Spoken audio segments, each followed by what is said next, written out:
ఆంజనేయ స్వామి జన్మరహస్యం ఏమిటి? ఆయన ఎవరి అంశతో జన్మించాడు? హనుమాన్ చాలీసా యొక్క ప్రాముఖ్యత ఏమిటి? ఆంజనేయ స్వామికి సింధూరం ఎందుకు సమర్పిస్తారు? స్వామికి తమలపాకు దండ అంటే ఎందుకంత ప్రీతికరం? పంచముఖ ఆంజనేయ స్వామి యొక్క ప్రాముఖ్యత ఏమిటి? శని ప్రభావం ఉన్నవారు ఆంజనేయ స్వామికి ఏ విధంగా పూజ చేయాలి? ఆంజనేయ స్వామికి ఇష్టమైన రోజులు ఏమిటి? ఎలాంటి నైవేద్యం సమర్పించాలి? ఏ విధంగా పూజ చేయాలి? అవన్నీ మనము ఈరోజు ఈ వీడియోలో చూసేద్దాం. అందరికీ నమస్కారం అండి. Welcome back to our channel PPK Amrutham. నా పేరు ప్రసన్న. ఈ వీడియోలో ఏంటంటే మనము ఆంజనేయ స్వామి గురించి మొత్తం డీటెయిల్డ్గా మనము డిస్కస్ చేద్దామండి. మనలో చాలా మంది హనుమాన్ చాలీసా చదువుతారు, ఆంజనేయ స్వామి గుడికి వెళ్తారు, ప్రదక్షిణలు అన్నీ చేస్తారు కదా. కానీ చాలా మందికి అర్థం తెలియదన్నమాట. స్వామి ఎలా వచ్చారు, ఎలా ఆవిర్భవించారు, రామాయణంలో స్వామి యొక్క పాత్ర ఏమిటి, స్వామికి ఎందుకు తమలపాకు దండ అంటే అంత ఇష్టము, ఎందుకు సింధూరం మనము స్వామికి సమర్పిస్తాము, ఇలాంటి విషయాలన్నీ మనము ఈ వీడియోలో చూసేద్దాం. ఫస్ట్ మనం ఏంటంటే స్వామి యొక్క జన్మరహస్యం అనేది చూద్దాం అనమాట. పూర్వము ఒకసారి దేవలోకంలో ఏంటంటే ఇంద్రాది దేవతలందరూ కొలువై ఉంటారనమాట. అప్పుడు పుంజిక స్థల అని ఒక అప్సరస ఏం చేస్తుందంటే బృహస్పతిని పరిహాసం చేయబోతుంది. అప్పుడు ఆయనకు కోపం వచ్చి నువ్వు భూలోకంలో వానర స్త్రీగా జన్మించు అని శపిస్తాడనమాట. వెంటనే ఆమె భయపడి కన్నీటితో క్షమించమని వేడుకుంటుంది. అప్పుడు బృహస్పతి ఏం చెప్తాడంటే నువ్వు ఒక కారణ జన్ముడైన వానరుడికి జన్మ ఇచ్చిన తర్వాత మళ్ళీ నువ్వు దేవలోకం తిరిగి రావచ్చు అని చెప్తాడు. అప్పుడు ఈ పుంజిక స్థల ఏమవుతుందంటే భూలోకంలో అంజనాదేవిగా జన్మ తీసుకుంటుంది అనమాట. తీసుకొని కేసరి అని ఒక వానరుణ్ణి వివాహం చేసుకుంటుంది. తర్వాత ఆమె ఏంటంటే వాయుదేవుణ్ణి ప్రాధేయపడుతుంది. నాకు శాప విమోచనం కలిగేటట్లు నాకు ఒక కారణ జన్ముడైన పుత్ర సంతానాన్ని ప్రసాదించండి అని వేడుకుంటుంది అనమాట. ఈ విధంగా ఉన్నప్పుడు ఏంటంటే రాక్షస సంహారం అనేది కష్టతరంగా మారడం వల్ల ఇది కేవలం శివాంశ సంభూతుడు అంటే పరమశివుడి నుంచి జన్మించిన అంశ నుండి జన్మించిన వాడి వల్లని సాధ్యమవుతుంది అని చెప్పి బ్రహ్మదేవుడు విష్ణుదేవుడు అనుకుంటారనమాట. కానీ ఈ మహాశివుడి వీర్యశక్తిని పార్వతీదేవి తట్టుకోలేకపోవడంతో వాయుదేవుడి ద్వారా ఈ వీర్యాన్ని అంజనాదేవి స్వీకరించి గర్భం ధరిస్తుందన్నమాట. ఈ విధంగా శివాంశ సంభూతుడైన హనుమంతుడు వైశాఖ బహుళ దశమి రోజున అంజనీదేవి గర్భం ద్వారా జన్మిస్తాడనమాట. ఈ విధంగా తల్లి ఆలన పాలనలో హనుమంతుడు పెరుగుతూ ఉంటాడనమాట. ఈయన బాల్యంలో ఉన్నప్పుడు ఏంటంటే ఒకసారి ఆకాశంలో సూర్యుడిని చూస్తాడు. సూర్యుడిని చూసిన వెంటనే ఒక మామిడి పండు అనుకొని దగ్గరికి వెళ్ళి కోసుకోవాలని ఆకాశంలో వెళ్తా ఉంటాడనమాట. వెళ్ళేటప్పుడు ఏంటంటే ఇంద్రదేవుడు వజ్రాయుధము హనుమంతుడి పైన వేస్తాడనమాట. వేసిన వెంటనే ఆంజనేయ స్వామి స్పృహ తప్పి కిందకి పడిపోతారు. పడిపోయిన వెంటనే ఏంటంటే ఆయనకు ఎడమ దవడ తగిలి స్పృహ కోల్పోతారనమాట. స్పృహ కోల్పోయిన వెంటనే అప్పుడు ఆయన్ని ఆశీర్వదించడానికి దేవతలందరూ వస్తారు. ఎందుకంటే ఆంజనేయ స్వామి శివాంశ సంభూతుడు కదా. కాబట్టి ఏంటంటే దేవతలందరూ వచ్చి ఆంజనేయ స్వామిని ఆశీర్వదిస్తారనమాట. నువ్వు కలకాలం చిరంజీవై ఉండు అని ఆయనకు అమితమైన శక్తిని ప్రసాదిస్తారు. కాబట్టి ఈ శక్తినంతా చూసుకొని ఆంజనేయ స్వామి ఏంటంటే ఎక్కువ అంటే అల్లరి పనులు ఎక్కువ చేసేవాడు అనమాట. ఈ విధంగా అల్లరి పనులు ఎక్కువ చేసే గుండికి ఋషులు ఏం చేస్తారంటే నీకు ఎవరైనా గుర్తు చేస్తే తప్ప నీ శక్తులు నీకు గుర్తురావు, నీ శక్తులు నీకు తెలియవు అని చెప్పి శపిస్తారనమాట. తర్వాత ఏం జరుగుతుందంటే ఈయన సూర్యభగవాన్ ఆశీర్వాదంతో అన్ని విద్యలు నేర్చుకుంటాడనమాట. నేర్చుకొని ఈయన హనుమంతుడి ద్వారా రామాయణానికి ఒక సంపూర్ణత్వం అనేది వస్తుందన్నమాట. రామాయణంలో ఆంజనేయ స్వామికి ఎంతో ప్రాముఖ్యత అనేది ఉన్నది. సుగ్రీవుడిలో కదలిక తీసుకొచ్చి అతన్ని సైన్యాన్ని ముందుకు నడిపించడంలోను, అదేవిధంగా సీతమ్మ ఎక్కడుందో కనుక్కొని అమ్మవారి ఆచూకీ కనుక్కోవడంలోను, వారధి నిర్మించడంలోను, అదేవిధంగా లక్ష్మణ స్వామి మూర్చపోయినప్పుడు ఆయనకు సంజీవని పర్వతాన్ని తీసుకురావడంలోను, ఇలా అనేక అంశాల్లో స్వామి యొక్క ప్రాముఖ్యత అనేది చాలా ఉన్నదన్నమాట రామాయణంలో. ఇప్పుడు మనము ఆంజనేయ స్వామి ఏ విధంగా శివాంశ సంభూతుడిగా జన్మించాడో చూద్దాం. పూర్వం ఏంటంటే త్రిపుర సంహారం జరిగేటప్పుడు అంటే మహాశివుడు త్రిపుర సంహారం చేసేటప్పుడు మహావిష్ణువు శివుడికి సహాయ సహకారాలు అందించారనమాట. కాబట్టి మహావిష్ణువు ఎప్పుడైతే లోక కళ్యాణం కోసం శ్రీరాముడిలాగా అవతరిస్తారో అప్పుడు మహాశివుడు కూడా ఆంజనేయ స్వామిలాగా అవతరించి మహావిష్ణువుకి రావణ సంహారం చేయడంలో తన సహాయ సహకారాలు అందించారని చెప్పి మన పురాణాలు చెప్తున్నాయి. ఇప్పుడు మనము హనుమాన్ చాలీసా యొక్క ప్రాముఖ్యతని చూద్దాం అనమాట. హనుమాన్ చాలీసా అంటేనే ఆత్మలకు భయం, అంటే హనుమంతుడు అంటేనే ధైర్యానికి మారు పేరని అర్థం అనమాట. ఇటువంటి హనుమాన్ చాలీసాలో ప్రతి ఒక్క శ్లోకానికి ఒక్కొక్క విశేషమైన ఫలితం ఉంటుంది. ఇప్పుడు ఏ శ్లోకాలకి ఎటువంటి ఫలితాలు ఉంటుందో మనం చూసేద్దాం. హనుమాన్ చాలీసాలోని ఫస్ట్ శ్లోకం ఉంది కదా, జయ హనుమాన జ్ఞాన గుణ సాగర అని స్టార్ట్ అవుతుంది కదా.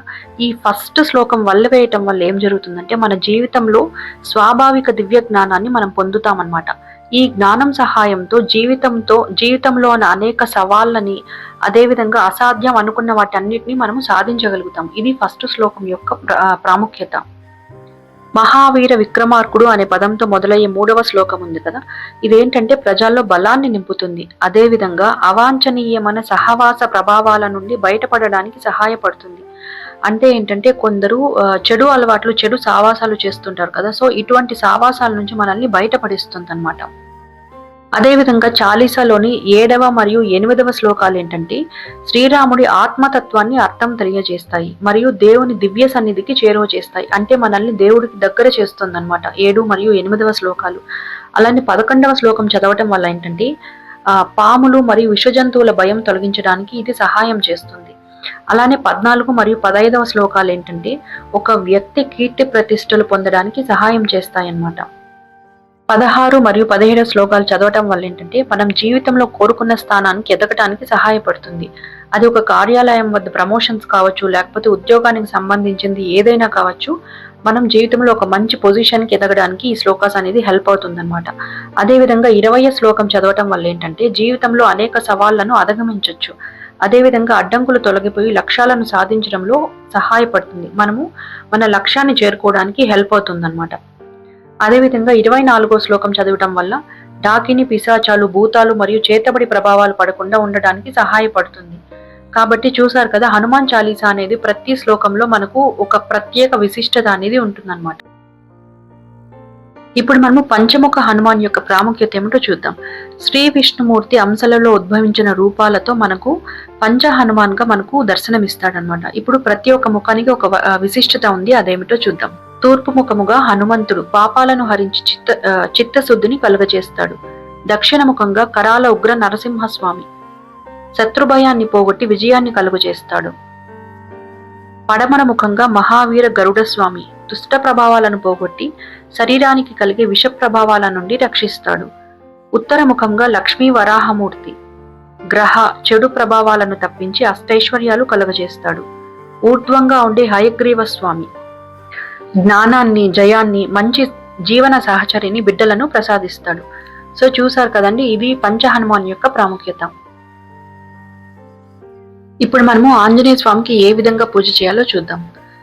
ఇంట్లో పూజ చేసుకునే వాళ్ళు ఏంటంటే పూజ గదిని శుభ్రం చేసుకొని పసుపు కుంకుమతో అలంకరించుకొని పంచముఖ ఆంజనేయ స్వామి ఫోటో కానీ లేకపోతే ప్రతిమ కానీ తీసుకొని స్వామికి సింధూరంతో అలంకరించుకుంటాం అనమాట. అలంకరించుకొని ఎర్రటి పువ్వులు తీసుకొని అలంకరించేసుకొని స్వామికి దీపం పెడతాం అనమాట. ఎలాంటి దీపం అంటే ఎర్రటి ప్రమిద తీసుకొని జిల్లేడు ఒత్తులు ఉంటాయి కదా, సో జిల్లేడు ఒత్తులు తీసుకొని నువ్వుల నూనె పోసి దీపం వెలిగించాలి. ఈ దీపం అంటే స్వామికి చాలా ఇష్టం. ఈ విధంగా మనము దీపం పెట్టుకొని స్వామికి ఎర్రటి పూలతో పూజ చేస్తే స్వామి సంప్రీతుడవుతాడు. అదే విధంగా మనము ఇంట్లో అదే విధంగా గుళ్ళో కూడా సాయంత్రం పూట ఒకవేళ గుడికి వెళ్తున్నారనుకోండి, సాయంత్రం పూట గుడికి వెళ్ళి ఆంజనేయ స్వామి గుడికి ఎర్రటి ప్రమిద తీసుకొని జిల్లేడు ఒత్తులు పెట్టి నువ్వుల నూనె పోసి దీపం వెలిగించాలన్నమాట. ఈ విధంగా దీపారాధన చేయటం వల్ల ఏంటంటే ఎవరైతే చేస్తారో వారికి ఆయురార్థాయము, అలానే అష్టైశ్వర్యాలు కలుగుతాయని మన పురాణాలు చెప్తున్నాయి. ఒకవేళ ఇంట్లో అయితే సేమ్ ఇలానే దీపారాధన చేసుకొని స్వామికి హనుమాన్ చాలీసా, అలానే వీలైతే హనుమాన్ సహస్రనామాలు చదువుకోవాలన్నమాట. ఈ విధంగా చేస్తే స్వామి యొక్క కృపా కటాక్షాలకు పాత్రులు అవుతారు. సో స్వామికి ఎలాంటి నైవేద్యాలు పెట్టాలి అంటే బూరెలు, అప్పాలు, అలానే దానిమ్మ పండ్లు ఇలాంటివి మనము సమర్పించవచ్చు అన్నమాట. ఇప్పుడు స్వామికి ఎలాంటి పువ్వులు అంటే ఇష్టమో మనము చూద్దాము. ఆంజనేయ స్వామికి గురువారం పూట మల్లెపూలతో పూజ చేస్తే చాలా ఇష్టం అన్నమాట. అదే విధంగా స్వామికి తులసి అంటే కూడా ఇష్టం. ఎందుకు ఇష్టం అంటే శ్రీరాముడికి తులసి అంటే ఇష్టం కాబట్టి ఆంజనేయ స్వామి కూడా తులసి అంటే ఇష్టం కాబట్టి మనం ఆంజనేయ స్వామికి తులసి దళాలు సమర్పించవచ్చు. అదే విధంగా పారిజాత పూలు ఉంటాయి కదా, సో ఆ పారిజాత పూలు కూడా పరిమళంగా ఉంటాయి కాబట్టి సో ఆ పూలు అంటే కూడా స్వామికి ఇష్టం అన్నమాట. అలానే కలువ పూలు అంటే రాముల వారికి చాలా ఇష్టం కాబట్టి ఆంజనేయ స్వామి కూడా కలువ పూలు అంటే చాలా ఇష్టం. సో ఇప్పుడు మనం ఏంటంటే స్వామికి తమలపాకు దండ ఎందుకు అంత ప్రీతికరమైందో మనం చూద్దాం. ఒక కథ ప్రకారం ఏంటంటే ఆంజనేయ స్వామి అశోకవనంలో ఉన్న సీతమ్మ దగ్గరికి వెళ్ళి రాములు వారి సందేశం చెప్పినప్పుడు ఏంటంటే అమ్మవారు ఆనందంతో ఆంజనేయ స్వామికి తమలపాకు దండ వేశారంట. ఎందుకంటే అక్కడ చుట్టుపక్కల ఎక్కడ పుష్పాలు లేవు కాబట్టి తమలపాకు దండ వేశారంట. అప్పటి నుంచి ఆంజనేయ స్వామికి తమలపాకు దండ అంటే చాలా ఇష్టం. ఆంజనేయ స్వామికి సింధూరం ఎందుకు అలంకరిస్తారు అని మనం ఇప్పుడు చూసేద్దాం.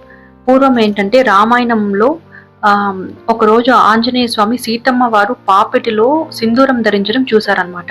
చూసి అమ్మవారిని అడిగారు, సీతమ్మ ఎందుకు నువ్వు ఇలాగా పాపిట్లో సింధూరం ధరిస్తున్నావు అని అడిగారనమాట. అప్పుడు సీతమ్మ వారు ఈ విధంగా చెప్తారు, నీ స్వామి నా స్వామి అయిన శ్రీరాముడు సంతోషంగా ఉండాలి, అదేవిధంగా ఆయన ఆయుష్ పెరగాలి, ఆయనకు అన్ని శుభాలు జరగాలి అని చెప్పి నేను ఈ విధంగా సింధూరం ధరిస్తున్నాను. ఏ ఆడవారు పెళ్ళైన ఆడవారు ఎవరైతే వాళ్ళ పాపిట్లో సింధూరం ధరిస్తారో మగవారి ఆయుష్ పెరుగుతుంది, అందుకే నేను అలా చేస్తున్నాను అని చెప్తుందనమాట. వెంటనే ఆంజనేయ స్వామి పరమ భక్తుడు కదా రాముల వారికి, వెంటనే ఆయన వెళ్ళి ఒళ్ళంతా సింధూరం పూసుకొని వచ్చారనమాట. వచ్చి అమ్మవారికి కనిపిస్తారు. ఇలా ఎందుకు చేశావు హనుమ అని అడిగితే అప్పుడు స్వామి ఈ విధంగా సమాధానం ఇస్తారు, అమ్మ మీరే చెప్పారు కదా సింధూరం పూసుకుంటే స్వామికి అన్ని శుభాలే జరుగుతాయి, ఆయుష్ పెరుగుతుంది అని చెప్పి, కాబట్టి నేను కూడా శరీరం మొత్తం సింధూరం పూసుకోవడం వల్ల స్వామికి అన్ని శుభాలే జరగాలి, స్వామి ఎప్పుడు చిరకాలం ఉండాలని చెప్పి నేను ఈ విధంగా చేశాను అని సమాధానం చెప్తారనమాట. ఆ కారణం వల్ల ఆంజనేయ స్వామికి సింధూరం అంటే చాలా ఇష్టం కాబట్టి మనం అందరము ఆంజనేయ స్వామికి సింధూరాన్ని ఎప్పుడు సమర్పిస్తామన్నమాట.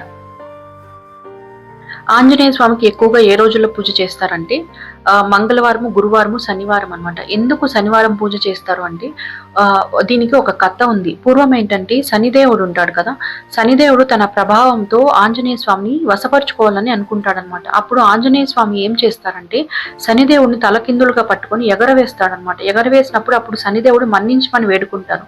మన్నించమని వేడుకున్నప్పుడు ఆంజనేయ స్వామి తనను తన భక్తులను ఎప్పుడు పీడించనని మాట ఇచ్చిన తర్వాత మాత్రమే శనిదేవుని వదిలిపెడతాడనమాట.